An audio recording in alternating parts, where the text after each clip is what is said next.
Hello, everybody, and welcome to the It's Pizza Time podcast. My name is Indigo, or you can call me Marco. I'm here joined by my co-host Victor.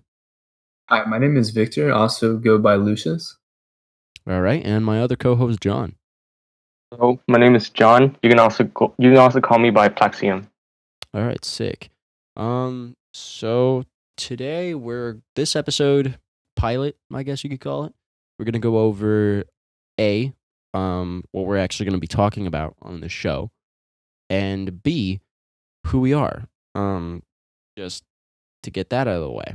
So, yeah, I guess anyone want to explain what we do here or what we're going to be doing here? I think you are more than capable to do that, Marco. Okay, fair enough, I guess. So what we'll be doing here is we'll be pretty much going over anything EDM related. This is a very EDM heavy podcast. We'll be talking about new releases, stuff relating to shows and whatnot, stuff relating to artists, news, but then also hopefully being able to get some cool guests on and talk about what they do some sick interviews. Anything else you want to add, Victor, John? Also, just more like kind of bringing it down, interviewing even people that are in the audiences and stuff, just kind of experiences throughout EDM in general, right? And then stuff around it, just like media. Oh yeah. Yeah, pretty much. That's that basically sums it up. Yeah, we don't really have too much of a plan going into this, but we definitely figured we might as well give this a try. Because I mean, yeah, Why like not? fucking Why why not? not, right? I mean, at the current moment, the world is in a pandemic, and like now is the best time. But it's better than ever to fucking sit down and record some shit. So Exactly. yeah, we'll do it. Um. Churn out some So content, oh yeah, bring yeah, out some guests, bring light to the world. yeah. I mean, to the world is probably gonna be like to fucking 10 people to start off with. But like, hey, Hey, listen, my mom is definitely gonna love this. So dude, fuck yeah, she has man. no idea what EDM is. So Hey, shout out to Victor's mom. thank you. I Let's love you, do it. mom. All right. Um. So let's start with our introductions. So I guess I'll go first. So hi, my name is Marco. I'm from out in LA, and I've been a fan of electronic music since roughly 2011 is when I found Monster Cat. By accident, actually. Funny story Mm. there. I was surfing the internet on YouTube on my mom's laptop, Hell uh, yeah, that's an that's where all old the ass best stories start. MacBook, and I stumbled upon Monster Cat by misclicking on a video. It fixes dubstep killed rock and roll, I believe was the track. And Oh, that's a since then I long was one. like, yeah, dude, that's an old one. Definitely. Fucking yeah, and I was surprised that you could ever make anything like that. So I was like, holy shit, I fucking love this. Then my mom showed me shit like Avicii, Bass Hunter, and Swedish House Mafia, and then I was like, oh shit, dude, this is awesome.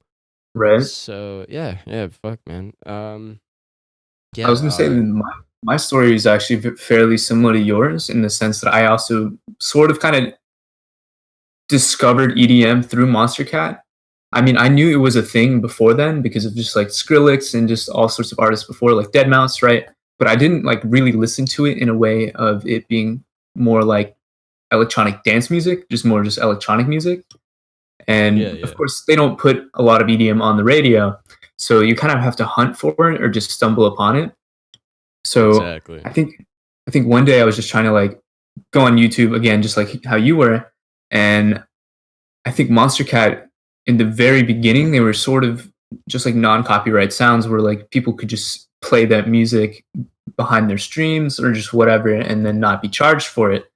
And I think I was listening to some streamers on Twitch or Jack TV at the time, uh, and they had this cool music, and I was just like, oh, I wonder what that is. And I'm pretty sure my first artist that I really started listening to was like Tristan and Brocken.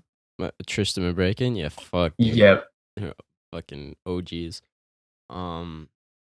Yeah, the fucking those were like huge artists for me as well.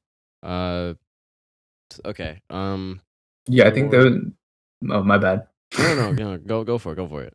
I was gonna say, yeah, like they kind of like cemented that different feel of music. Because again, on the radio, you hear a lot of pop. You have fairly similar music. There's like songs that'll repeat, uh, melodies and stuff. And EDM is such an abstract concept and things that you can do that I think when I first heard stuff on Monster Cat, I was very surprised by the different variety. Because I also remember hearing "Against the Sun," I think by Ramses B, and I was like, "This Oh, is That insane!" Like I was, I think, really love this Against the song. Sun. That was Rootkit. Rootkit, my apologies, Yeah, but there was a song by Ramses B that I did really, but Dreamcatcher. Mountains. possibly. Wait, was it by Did he make Mountains or was that Rogue? No, he did Mountains. Okay, Mountains. All right. Anyway, before we stray too off topic, like finish Mhm. what you were talking about there. Yeah, no, and I feel like it really like brought me into the genre, and I remember like yeah, again, I found it in like maybe 2011 and stuff. I remember just like throughout middle school, high school, I'd just be sitting there like waiting on like Mondays, Wednesdays, and Fridays for these new tracks to come out. And I remember being like at school, like a little nerd on my phone, just waiting for the song to come out, and I'm just like listening to it like throughout the whole day. I'm like super hyped that something dropped. So I don't know if you guys had that feeling as well.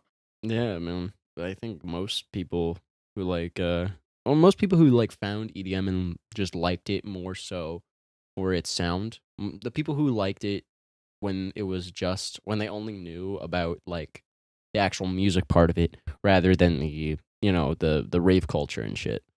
I think Right. most people that just found it for the music rather than for the actual performances were kind of like among that.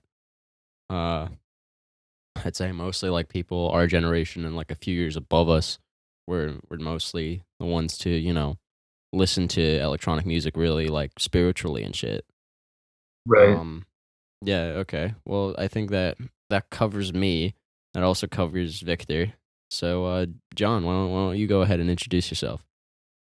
So hey, um, I'm John. I pretty much, as of now, I've been born in California. I've just been staying there since I was born. So I don't really have like a specific date or day because I don't remember much about how I discovered EDM. But like I remember being how do you say it? Like around fifth grade or sixth grade was when I was more introduced to it. All I right, remember being in like the computer labs at school, and then one of my friends would play like I think it was like 4 hours shuffling music, like hard style stuff or something. 4 hours Like it shuffling compilation. was like hard styles, like shuffling music, because like shuffling was popular back then. I mean, So yeah. like I would like that's the first day where I was like introduced to that music. Like back, I guess like I wasn't like I didn't I didn't know like these artists back then. I would just kind of like hear it and enjoy it. Mhm. Yeah. But then I feel like when I actually got into EDM was pretty much like Monster Cat as well. I Yeah. will be some days I'll be gaming. I used to game Minecraft a lot, like Hunger Games and all that kind of stuff. And Yeah. Hell then yeah. I heard about these like Monster Cat podcasts they were having. I think it Mhm. was when they first started like introducing these podcasts. Like Call the Wild. And then no, not Called a Wild. Wait, I don't know even. It's like I don't know when, but like I feel like I know that the podcast was when I pretty much got into it a lot. Yeah, they started like doing streams and stuff of their own music and just kind of like mixing stuff. And I think that might be what you're talking. Yeah, I think it was. I think the podcast they were making was like around 2013 or something, 2014. I'm Got not it. entirely sure. But like before then, I was just listening to like Skrillex, a lot of that UKF stuff. Right, right. Oh Like yeah, UKF. who was They're it? fucking huge. Yeah, Still like are. I think DJ Fresh or something, or whatever, Doctor Fresh or something. Oh, Dr. Fresh? Bro, Yeah, yeah. Fucking but like just legend. yeah, a lot of dubstep artists pretty much, and that's I feel like Mantra Cats where like I kind of expanded outside of EDM. I kind of like saw like saw how big it was, how big it was becoming. Yeah. I Mhm. think it was But like that was the time where we fucking where it wasn't electronic music, like for a long time, like I'd say early 2010s and like late just 2000s was more so you would hear the music everywhere, but like it didn't really have a name attached to it at the point because it's like Yeah. no one knew who was doing it, but like Right. you knew the song. Like Yep, it definitely. was it was shit like that. Like you would recognize like fucking everyone knew like Flight by Tristan and Breakin because of like fucking everyone's, shitty Minecraft video intros. Exactly. But like nobody knew who it was, and I think it's like now we're in a time where, people actually recognize people who make shit like that, which is pretty fucking dope. Yeah, and then Monster Cat actually introduced me a lot to different genres as well because again they have different releases on their channel throughout. I mean, now they have two different outlets of forgot what the names are, Yeah, but Uncaged and Instinct. Uncaged and yep. And back in the day, it was all on one channel. So like I would be checking my phone for like new songs that week, and then I'd get like hyper potions, and I'd be like, "Oh, what the hell is this?" And I'd be introduced to a whole nother side of EDM, right? Yeah. And like I think they even introduced me to trap music as well, like through Rattlesnake by I think that's by Rogue. Oh yeah, dude. That Classic. was one of my favorite songs. The pan Pots music, and pans. pots and pan music, yeah. And I was Kitchen Step, baby. exactly. Fuck I yeah. loved it. And I remember listening to that song over and over. And I think that kind of like drew me more into different genres of music as well. And I think it was a good starting point for me. Yeah, because I think like a lot of people around that time they were like super into like Never Say Die because Never Say Die has been around longer. Oh, definitely. Yeah. And I think the reason like Monster Cat kind of broke it is or like got so many people involved is because it wasn't like specifically just one genre or one Exactly. subgenre of electronic music. Like fucking Never Say Die was and still is only Right. dubstep, and I fucking love Never Say Die, but like, dude, so many different genres coming through Monster Cat. Fucking hell. Right. And I think the business aspect of what Monster Cat really did was very fantastic for the people around, like on YouTube, especially because that was a growing platform, right? And being able to release music and have artists or on YouTube use that music in their videos for free, or I think they ended up doing like a pay plan, like later on, like maybe $15 a month or something. I think, But either way, Monster Cat Gold's like $5 a month. I'm pretty sure. Then you get like you just license. The licensing is like a lot easier then. exactly. And either way, because again, when early days of YouTube, you were getting probably copy striked by everybody just using your and having Monster Cat just kind of like give that opportunity for artists to play really good music on their channel and then have people watch it and then listen to that music and be like, oh, what's that? And then go and find it. I think they really capitalized and made themselves like visible in a space where that wasn't created yet. And I think that's kind of what blew you them. had like no copyright sounds, and you did have like the tracks on no copyright sounds that pretty much everyone knew, like Fade and Right. shit like that. Yeah, but I feel like go ahead. No, go. You go first. I was gonna say like a lot of this. No offense to no copyright sounds, but like in the very beginning, like they were kind of hiring just like anybody. Well, I feel like Monster Cat, like when there was a new artist coming out, like they meant something. Like they had something that the Monster Cat artists liked. Yeah, I think it's more so like every label though has like in the beginning they just have like artists that they just because they just need artists to get out there. Of course, And there's not much competition. Like I mean, if you look at the like just the quality of the music from like 2011 compared to now, it's absolutely like fucking mind-boggling. No, of course, it's definitely. drastically changed. Yeah, dude. Definitely. And yeah, but I think like Monster Cat almost had like a star-studded cast. Like Tristan and Breakin or Brocken, ridiculous, ridiculous. Like that track was insane.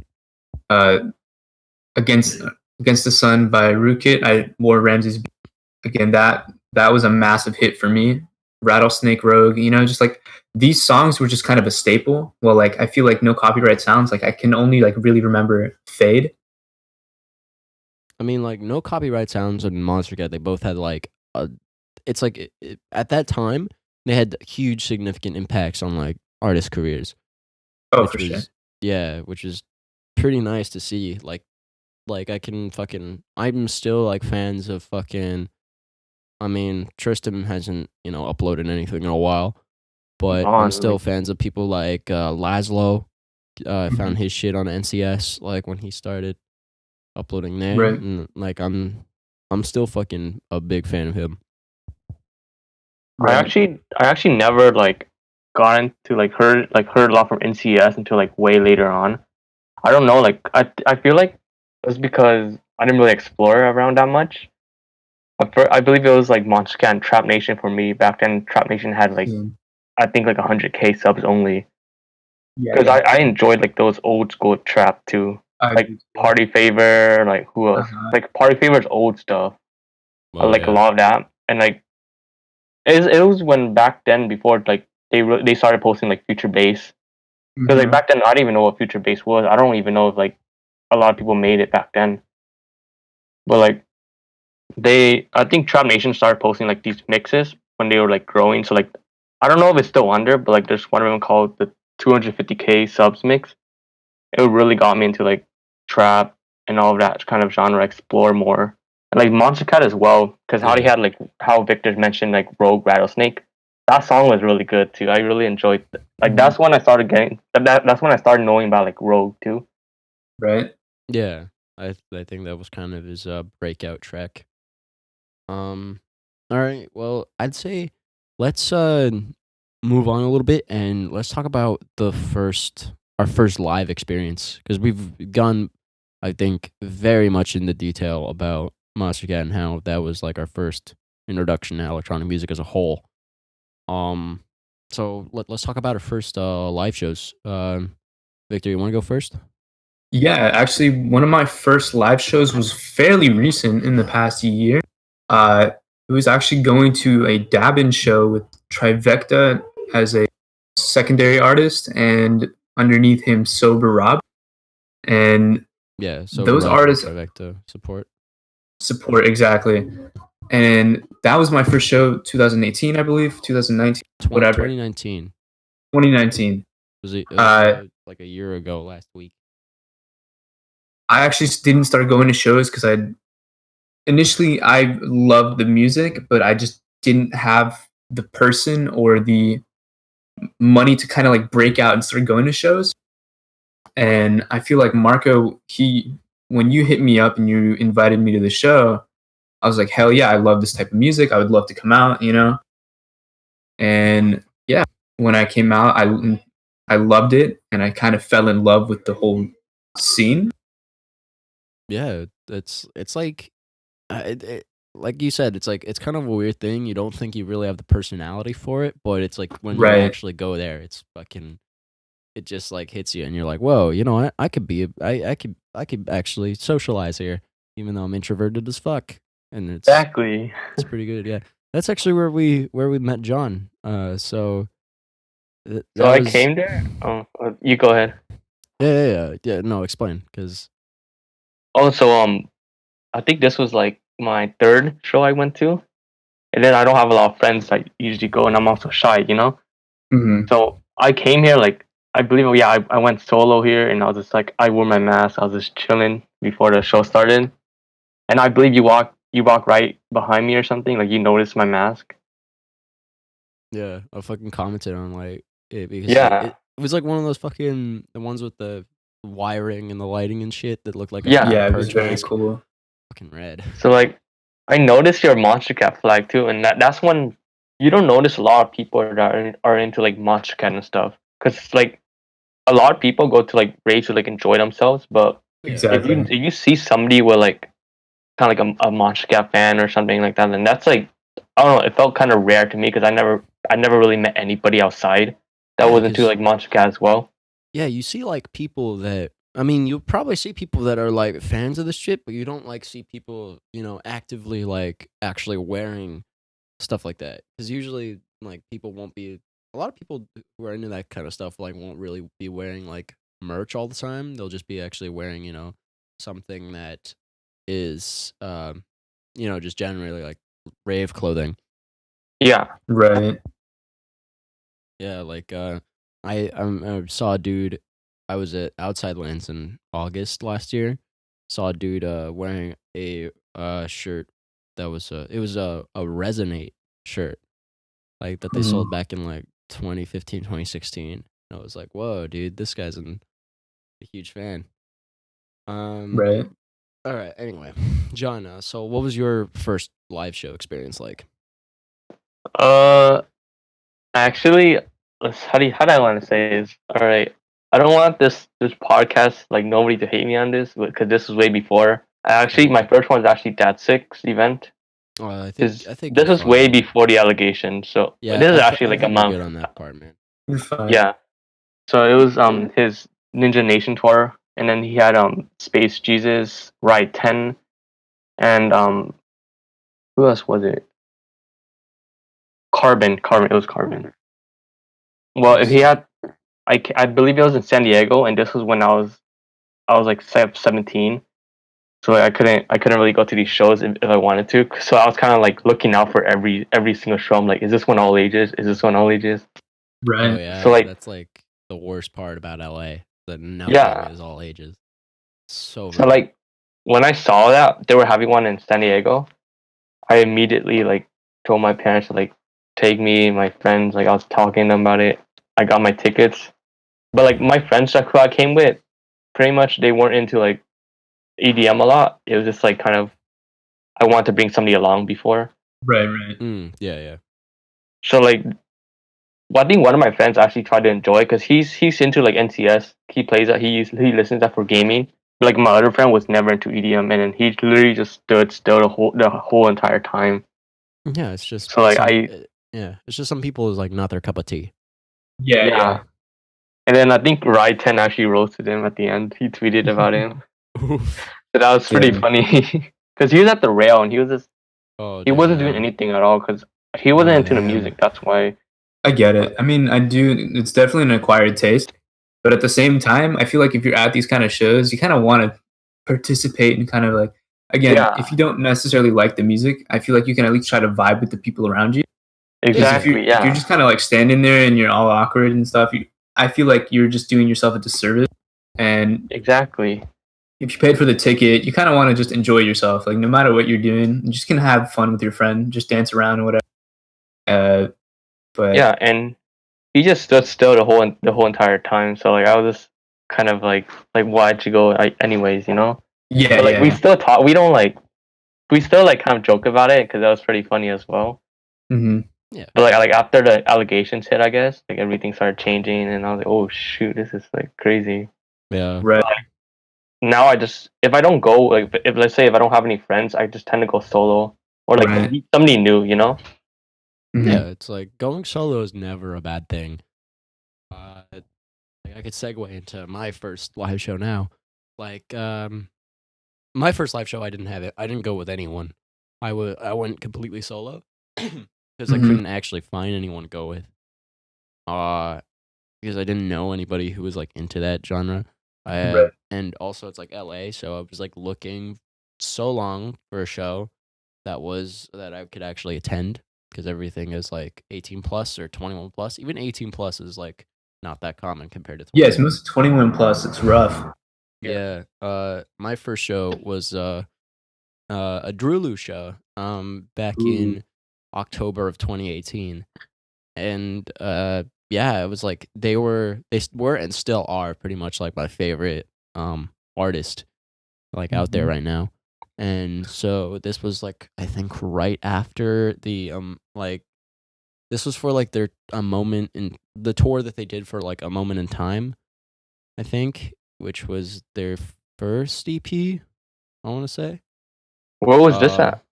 This was at the Roxy on Sunset in Hollywood. Oh, at the Roxy. It was a nice little venue.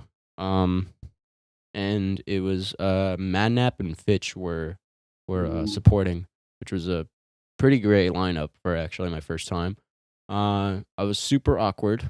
I didn't really I didn't go up to the front. I was like loitering in the back, which was the first and last time I will ever do such a thing. Uh, and I mean, some people came up and talked to me. I actually did end up, you know, like coming out of my shell a little more. But it was like my first show, so I didn't know what to expect or anything, and I didn't have like anyone to kind of fall back on. So it was a little weird, but it was a good. It ended up like definitely a good night. Right. Yeah. Uh. So yeah, that basically, and this was I think. Oh fuck! I didn't even explain why this podcast is called the It's Pizza Time podcast. Should Go for probably it. do that. I should probably do that. Back in like I want to say late 2018, I started this thing where I commented It's Pizza Time on pretty much every Instagram post on my feed. And I did it for I'm still doing it. So that's like a year and a half. Crazy. Yeah, and basically it gave me a bunch of reputation in the EDM community, like a lot more than I probably should ever receive, a lot more than I deserve for sure. um, yeah, so eventually, like I ended up getting to be able to talk to different artists and stuff like that, and I thought, hey, you know what? Like people are starting to recognize what it is I'm doing. Fucking might as well, I started this because like I was like, hey, might as well try to talk about what it is I enjoy, and it's yeah. So yeah, Right. My question is, what actually got you to type "It's pizza time" and then decide that is the sentence that you will be typing for the rest of your Instagram career? Instagram career. We're really gonna call Yep. it that? Fuck that. No. Yep.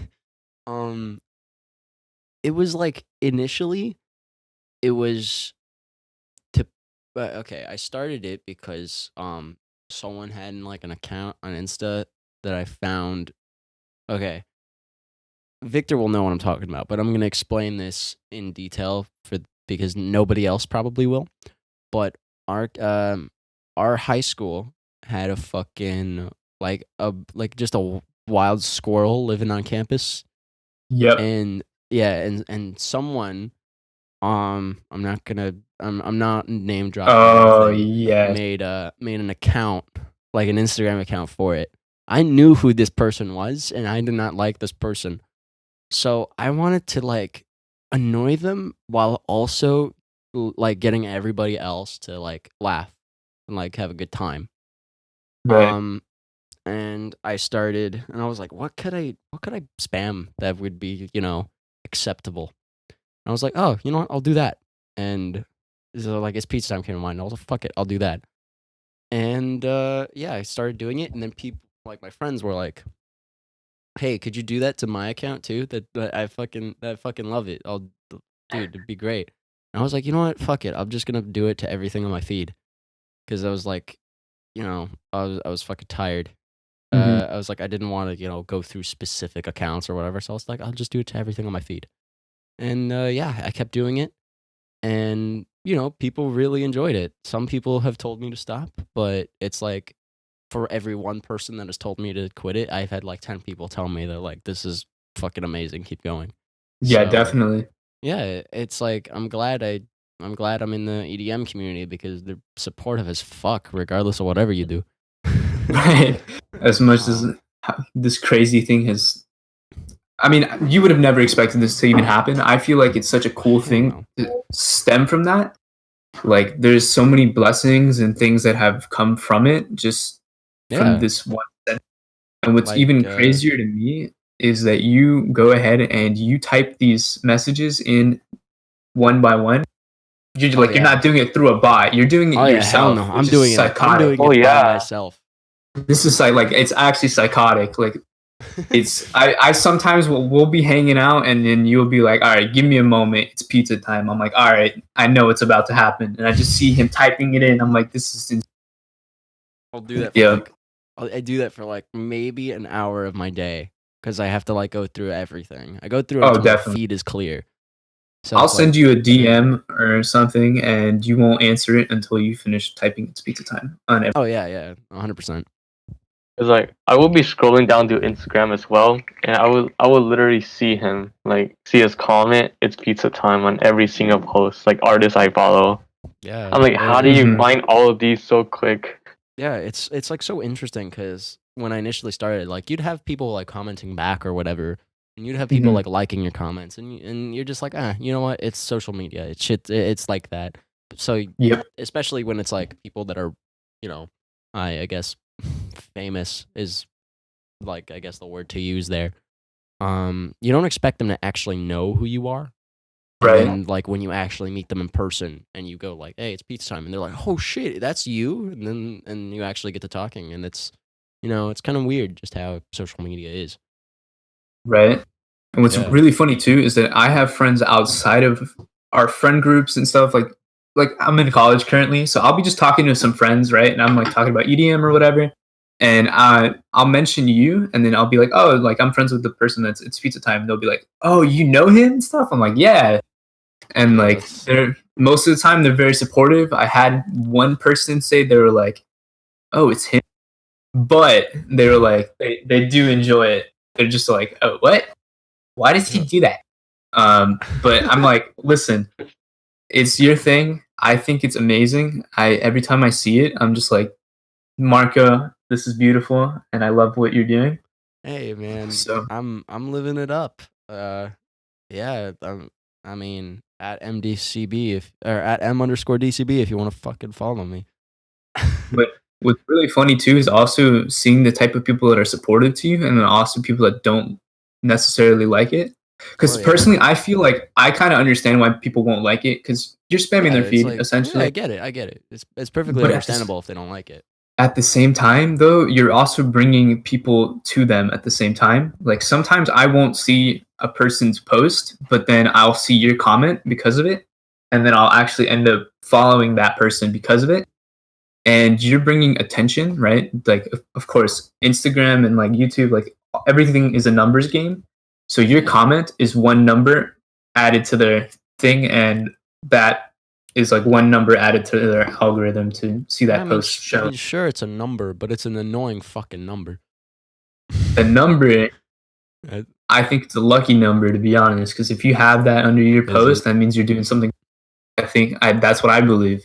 Because I mean, if you have someone commenting under your post, it's pizza time. I think you're doing something right. All right. Okay. What? Okay. Is there anything else that we want to just quickly talk about, or yeah, any? Okay. Any? Okay. Any future plans that we have for this show? I mean, ideally, like I'd like to go over tracks of the week, stuff like that. You know, like what kind of tracks came out, like what do we think of them? Venture out into more different genres of EDM as well, because there's dub and then there's future bass and stuff. I'd like to like deep dive into tracks as well. You know, just talk about the types of sounds they use and why the track is such a big influence on other cultures. Yeah, Uh, Not necessarily album reviews, but more in the sense of like recommending stuff that we personally like and bringing on artists and guests that we're close with and friends and bring a good show to you guys. Yeah. I think that seems pretty good. I feel like. Oh, sorry. No, go for it. Go for it. I was gonna say. I feel like we should kind of like there could be like these upcoming artists, and we can kind of talk about how how they are and all of that, Absolutely. Oh, and yeah, we that can seems kind like a of great have plan. debates too. Hmm. I Oh feel like Make the yeah. podcast a bit yeah, interesting. yeah, yeah. I think I think highlighting artists as well yeah. that are just unknown. Yeah. Speaking of like debates, I feel like we could actually fit this in with the amount of time that we have left on this episode. Hmm. So I do want to see, like, what do you guys think are probably like some of the best releases of last year? Last year. Yeah, Hmm. Mm. I want I'm you gonna have like to to be pull up. confident. I'm gonna have to pull up a list. I think I can say like for last year, I'd say like the release that was like best, like as in my favorite, was definitely the Drulu's Promises Made. Are we talking Um, about albums or songs? I think we should go with albums and EPs. Albums. Albums Okay. and EPs. Yeah, because I mean, A Promise Is Made is an EP, but it's like 10 songs, so it's like the size I of an mean, album. honestly, EPs and albums are relatively the same. It's just a body of work that is just released by them. Yeah. I mean, albums are more personal and stuff, but I feel like EPs are just kind of songs that they kind of make and just put out. Oh yeah. But yeah, I feel like that album is actually fantastic, and I do enjoy it. Yeah. And actually being at the show made it so much more real to me, and I loved it even more afterwards. Oh yeah. And yeah, it was ridiculous. We Yeah. were like front row for most of it, and just the visuals, the experience, the like vibes of the show entire was just fantastic. Yeah. So yeah, just to finish that off for me, I'd say like my favorite album or EP last year was Drew Was a Promise Is Made. I think the most impactful one, as in like on the industry, or as in like on electronic music, I think might go to like RL Grimes' Nova album. Okay. Because I mean, I never was like a huge RL Grime fan. Never had listened to much of his stuff before last year. And then out of like my my fucking best friend, he doesn't really listen to really listen to electronic music at all. And he was the one who showed me this album. And he was the one who showed me like some of the tracks on that album. So I think it was like Right. it got like a lot of people to, a lot of people out there. Like, I mean, the song UCLA on that album, like fucking so many people know it. Right. Yeah. And seeing that like played live at Outside Lands, it's like everybody singing along, even though it's like, not really a pop song. hmm It's like pretty fucking crazy. So I thought like that definitely was pretty impactful for last year. Okay. So I'm gonna have to bring out Flume's mixtape. Hi, this is Flume. Oh, yeah. Ridiculous. This album is, or EP or whatever it is, mixtape, fantastic. Like I can't believe the types of sounds and just like soundscapes that he has on there. Like I'll go on hikes and listen to this. I'll go on runs, doing homework, just anything. Just like this album is just insane. I have a couple particular tracks on there that I do like. Some of them are kind of iffy, but I do love his experimental side by bringing on just like some UK artists as well. And I do love when genres mash. Like I do love grime music and I do love EDM, and I do like that Flume is testing the waters and merging things that previously haven't been merged. Yeah, his shows are pretty experimental too. Like he did a set at Outside Lines as well that I caught. He did like a fucking thing where he fucking smashed a lot of like flower pots that were filled with like colored powder and like made a painting and shit. He also smashed a lot of electronics with like a sledgehammer, which I've heard a lot of people say that he ripped off from someone else. But like, I mean, for electronic shows, as far as they go, it definitely is, I'd say, a different experience compared to, someone just behind a couple decks. Absolutely. And then another, well, I'm going to have 3 for last year. I'm also going to say DJ Snake's Carte Blanche, which definitely, okay, it's very mainstream in the sense, but I feel like it brought a lot of different sounds to EDM as well. Again, I'm going to pull up the track list here. Yeah, his collab with fucking Zomboy was exceptional. Absolutely. Probably one of the best ones on that album, and I just like Dub, but, he has No Option with Burna Boy, which is ridiculous. Magenta Rhythm. Let's see, Quiet Storm, which is that one song with Zomboy. And Made in France. I think I don't know. There's a remix that's just fantastic as well. And I think that the album itself probably brought in a lot of more EDM sounds onto the radio, which is kind of what we would like. Yeah. And then my last album is Madion's Good Faith album, which is very experimental in the sense of blending like French choir and EDM. like it's very like again the title of the album is Good Faith, and he actually uses like West Los Angeles Children's Choir in it. With vocals and just a bunch of like artists that have just like amazing vocals in the background. And I feel like this, although Adventure was one of his like massive breakout albums, I feel like this one is very up there for me in terms of releases for last year. Yeah, of course. Like Mania is ridiculous. His Heavy with Hoping is just fantastic. Just everything. The production is so massive, and then you really feel like you're in that moment with him. So those are my 3 for the 2019. Yeah. You got any, John? I actually have a hard time to decide on these, but if I have one to mention right now, yeah, I would say it was Hella and Cybersec Duality EP. Okay. I think that was like one of the first ones where I actually found out about them. A lot of like tear out drops, so much like I thought the dubstep I was listening to was like crazy, but like after hearing this, like it kind of like stepped it up to another new level. Yeah, they recently became like, Helisex and just dropped it. Yeah, they got married. Yeah. Yeah, they dropped a new EP too. Couple Goals EP. It was pretty good actually.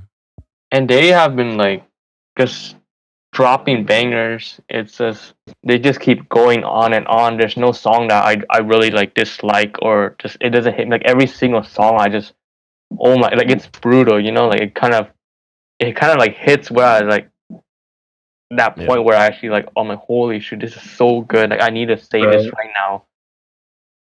And just like just to tear out stuff. I think like the sound design is on point.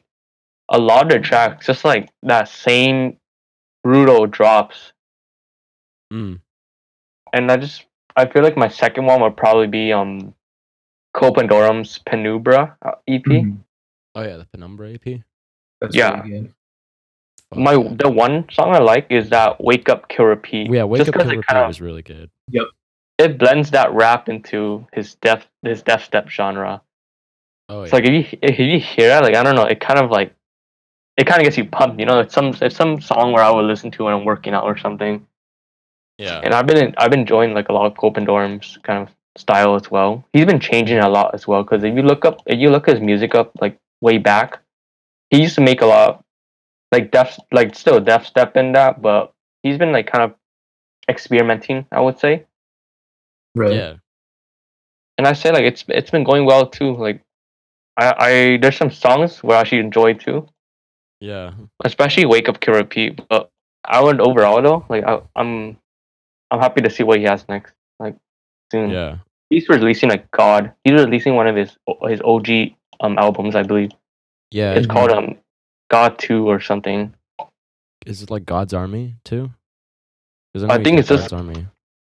I think this is God 2. Like, I don't know what it is, but yeah, he's planning to drop something soon, which I'm excited for. Right. Oh no, it's like something darkness. Fuck. All right, I forgot what it was. Anyway, yeah, I never heard much of Code Pandorum before last year, but like ever since then, it's like I see him popping up everywhere, so I like had to check out a lot of his stuff. I was super impressed. He's been growing too. That's the thing. Mm-hmm. Yeah. He was supposed to play at Lost Lands like a couple years ago, but like I heard his visa or something, like he had like some issue and then he couldn't play after that. So which really it really sucks for him. Yeah. But yeah, I guess I would choose 2 out of there. I can't really think of much because I don't know. It's kind of like everywhere for me. I don't really think about it. There's like so much that we consume, so yeah. I do have. It's very difficult. So I do have one album or EP that was pretty impactful, I guess, in the EDM community, just like within. I think it would be like Sudden Death's Void Volume 1. Oh yeah, definitely. Because, like, I mean, how many times do you go to a fucking show and you Or don't Behemoth. hear Behemoth. Oh yeah. Hey, but at I the same guess. time, then you're gonna have to give it to Grizz as well. Oh yeah, I mean, yeah, with Grizztronics and shit. Insane, Yeah, fantastic. His music, like his little EPs that he's been dropping with those like little 4-packs and stuff. I've been really enjoying them. So yeah. yeah, All but right. sudden death stuff are insane. Okay. What any artists that you think last year had like a huge impact on the industry, on the electronic music industry as a whole?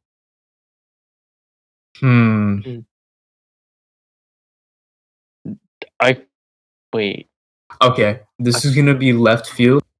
Dude, he's entirely EDM. I mean, he's not entirely EDM. He does a lot of crazy shit. But I'm gonna say Diplo. The reason why Really? I'm saying Diplo is because he has such a big impact on. He has his hands in so many different things. I'm He does mad deep. I'm talking about last year though. Yeah, exactly. I'm gonna get to it. So he has his hands into like Mad Decent, right?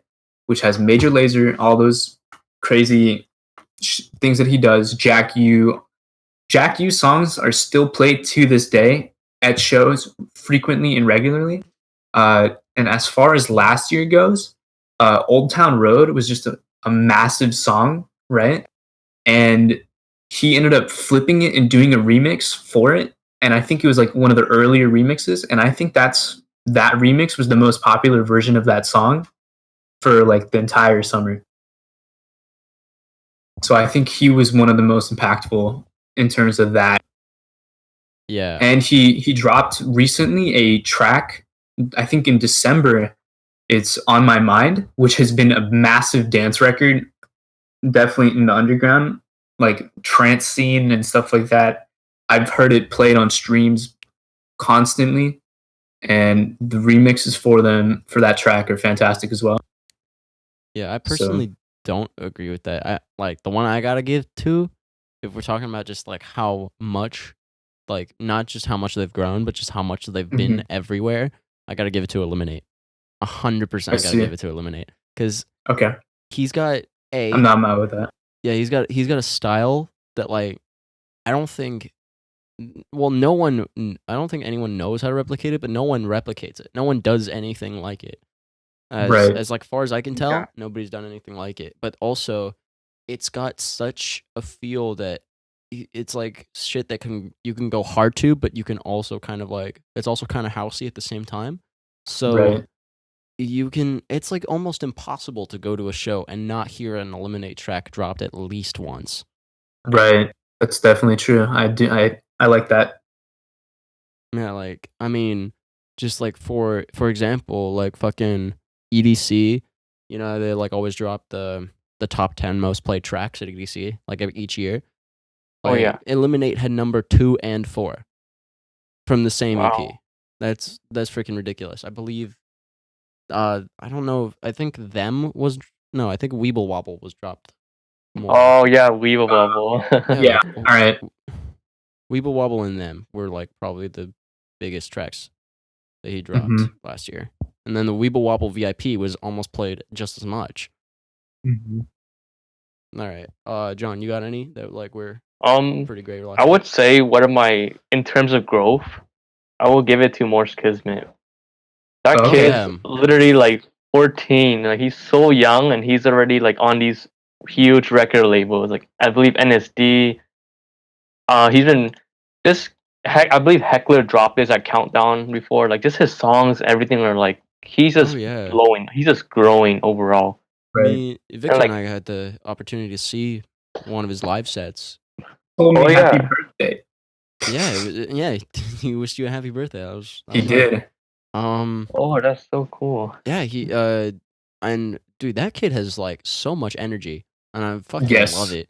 Like exactly, and about Christian now, everybody with Jaren and shit. Like instead of and he doesn't, you know, and the thing he's not just sitting there, you know, fucking turning knobs and shit. He's like actually, you know, getting involved with the crowd, and I fucking appreciate. He was going crazy. Like I feel like out of all the sets that we saw that night, I think he was the best set, and he's only 14. That exactly says everything. His was like the most hard. It was literally like seriously, I feel like I was vibing out crazy. Like we were headbanging like it was I loved it.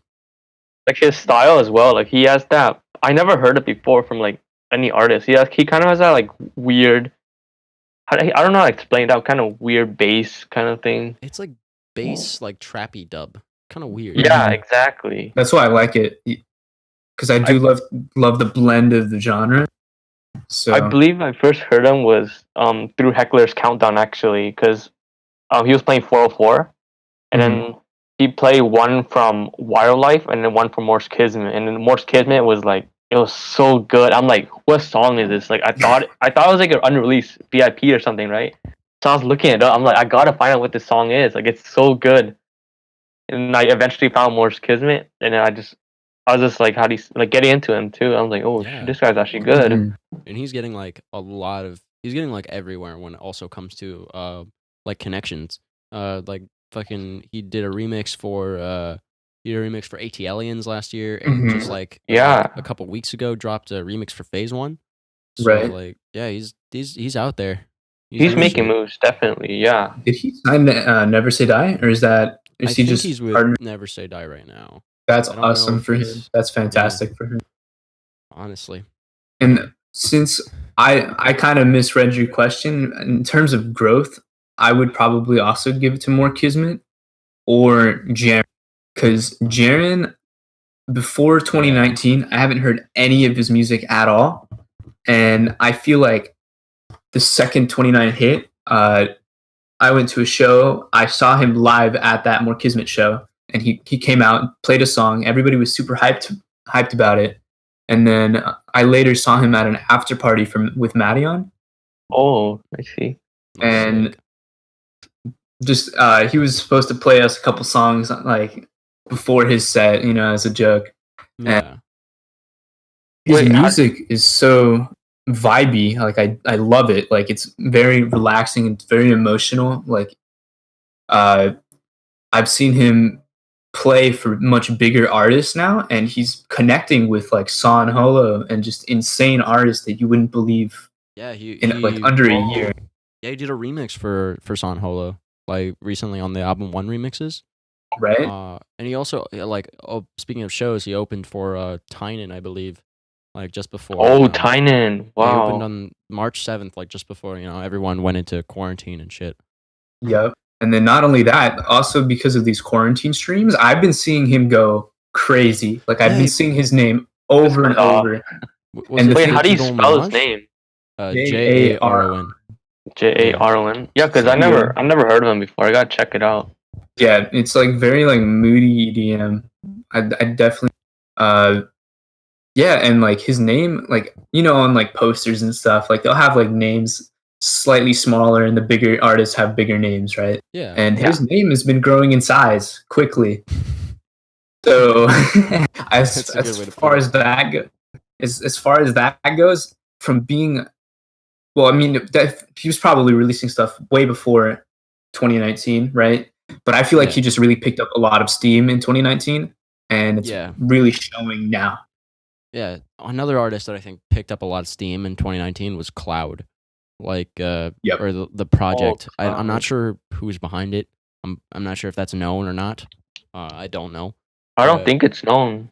But yeah, it's like they've been pretty much doing some. They did a lot of like covers at one point, but their originals are also really good. And then they started like dropping remixes and shit. They did a remix for Millennium, I think, which I thought was like pretty fucking good. So the Strobe one too from Deadmau5. That one was nice. Oh yeah, yeah. They also like they did a show with Avalon in Hollywood, like a headline show. I think that was their first show. It was like they got interesting shit, man. Also, I would like to also point out maybe Dabin as well, because I think beginning of 2019, he started headlining his own shows, right? And then he was playing with Said the Sky and Millennium, like on their tours as well. So I think that's just ridiculous. Yeah, Dabin was like big, but he grew a lot more. That's what I'm saying. Yeah, that's like in terms of growth, that's insane too. Like he like opened for Atlantium at the fucking Staples Center. Like, come on, man. Exactly. Like that, dude. That's a fucking. I mean, That's a Atlantium as well. Atlantium just had a huge growth like curve Right. last year. Like I he went remember from him. like he went from having like 1 million monthly listeners on Spotify, and he's like now averaging like 15, 16 million. Like fucking, that's crazy. You can hear him through the radio too. Like I believe, like all good things fall apart or something. Like you can hear like all his bigger songs on the radio now. So you know when you're on the radio, like he's like he's big now. The same thing goes for like Griffin. Griffin also like blew up like crazy. Exactly. That's why I feel like it's kind of hard to pinpoint who exactly had the biggest growth. It's because everybody has their own individual kind of. And again, like with Jaren, like he came from probably like a couple thousand SoundCloud and maybe Apple Music and Spotify listens to like having like such a bigger audience. And then on the other side of the spectrum, you have like Millennium, who already had like 1 million and then going up to 16 million. So it's kind of hard to really pinpoint who had the biggest growth. And I think that individually, everybody overall in the EDM scene had a massive growth. True. It was a really good year for electronic music. Exactly. Now, I'd say like this should be the last topic we brush on, but what do you guys have any artists in mind that we should be keeping a closer eye on this year that you think are gonna like bring some cool shit to the table? Okay. I have an artist. His name is Madnap. He's actually coming out with a new album soon. And I'm actually super excited for it because, number one, he's a personal friend of ours. And he's been working on this project relentlessly. And we've seen him play for under Tasca Black at the Rocks. And his was it? No, it was fucking. Oh no, that wasn't him. He played he opened for Vincent. That's what it was. He opened for Vincent, and his set was insane. Like I feel like the whole crowd was kind of just like vibing out and like singing his lyrics and stuff.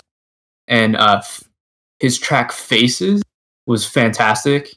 I think it's highly underrated, and I feel like once people get a hold of it and like really listen to it, I think it'll blow up. Seriously, 100%. I personally have like a couple people in mind. I do think we should keep an eye on Control Freak, because I think he's been fucking bringing out some bangers lately. Like his Abysmal EP last year was pretty fucking great.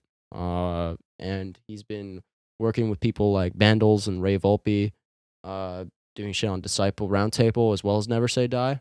I feel like he's just gonna blow up. Like it's just a matter of time. You got anyone, John?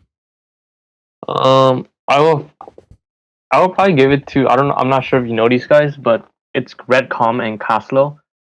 They make a lot of, but you know, that's good. Yeah, they've been like they're pretty small right now actually, and like I believe I met them through Facebook actually, and they've been like making remixes a lot. They've been growing, and they recently just gone to Proximity. Like they know the That's really cool. Do you know the 10-year, what's it called? Like it's not like the tribute mix. There was like a 10-year anniversary mix or something. Right. Yeah. Yeah, it's the best EDM of 2010 and 2019. Some of their songs were actually played in here, and I believe a lot of like bigger artists are dropping their tracks too. So I would definitely keep an eye on some of the tracks because they're small right now, but I believe they're gonna be bigger soon. Like, I believe Red Comet headline for like somebody as well. All right. Not who it was. Could have been Set the Sky. I think it could be Set the Sky. All right. Well, yeah. I think then if that's all we got, I think that's a good. I actually do have one more. Go. This is going to come from left field as well, but I remember being at I think Ghastly's show, and there was a particular artist on that card. His name is Ricky Retro. Ridiculous. Absolutely. His set Oh my god. He It was- came out on a ice cooler. Wait, what? An ice cooler with a fucking motor and wheels. With Wait. a motor and wheels, he was sitting on it. He had his cowboy hat on. I think he was smoking a cigarette. He had a beer in his hand. Ridiculous, Yo. absolutely fantastic. He's an entertainer at heart. This dude, his music is actually really good. He's blending country music. I mean, not even country music, but like aspects of country music into EDM. But And, like, I feel like house most of shit. his music, It's vibey. Is it like it's Avicii? very vibey. Kind of like Avicii stuff. Sort Like, of, no, but I think like no. It's like I wouldn't say it were like Avicii stuff. Avicii had like a guitar and a vocalist. This is like kind of like the entire whole shebang. You know what I mean? Yeah. Oh, I see. Yeah. like his, I'm serious. Like when I say that, like at first, like it felt kind of memey to like kind of like him, but like as his show went on, and then his like I think what was that song that he played? Like it was just like I'm trying to well, it doesn't matter right now, but he like mixed this one country song into like EDM and just dropped it and the crowd went crazy. Like he's an absolute entertainer and his music is really Was good. it like Country Roads or was it like Danger Zone? I think it was Danger Zone. He definitely dropped both of those in there. There had to have been. I'm trying to think what else. Is it kind of like Salvador Ganacci or whatever? Because how he kind of like does like these, he kind of acts like in a weird way, but like it's for entertainment too. Oh, I think. Yeah, but I think it's go for it. I think this is more just like he does it like primarily for the spectacle. Like Yeah. it's like more like a spectacle, but he also releases music on the side. That's actually good music. You know, it's really good music too. It's like I like when we were listening to it, I'm just like I think one of the songs is called Dale, and he's like Cocaine Cowboy and stuff like that. Like the name of the songs, and it references like country type things, like Dale, like Dale and her. But these tracks are really good. They're very vibey, and then sometimes we'll be just chilling in Discord, just playing whatever music. I'll throw in a Ricky Retro song, and we'll go crazy. Hell yeah, dude. It's insane. So I think he's gonna be an artist to look out for. Because right now I'm looking at like his YouTube, and he only had like 33K views on certain songs and stuff. And I feel like once he gets a big break under maybe a different show or just a song, because he did have a New Year's song that did blow up a bit, but I feel like he needs one song to really just do it for him. But I think his entertainment aspect, and if you ever see him on a card or a show, I think you're going to be more than pleasantly surprised, and I think you'll fall in love with his music. 100%. Wow. All right. Well, if that's all we got, I think that's a good place to wrap up for this episode. Sounds good. For the pilot of the It's Pizza Time podcast. It's a good time to go get round some of applause, pizza. boys. We did it. We did it. Yay! We did it. Let's go. All right. All right. Well, yeah. Please feel free to tune in next week. We'll hopefully have some guests on, or maybe just chat and see what happens, huh? Mm-hmm. We have absolutely nothing planned. It's okay. I mean, we'll figure something out for sure. We will. It's true. So I guess, yeah. See you guys next episode. See you later. Later. Take care.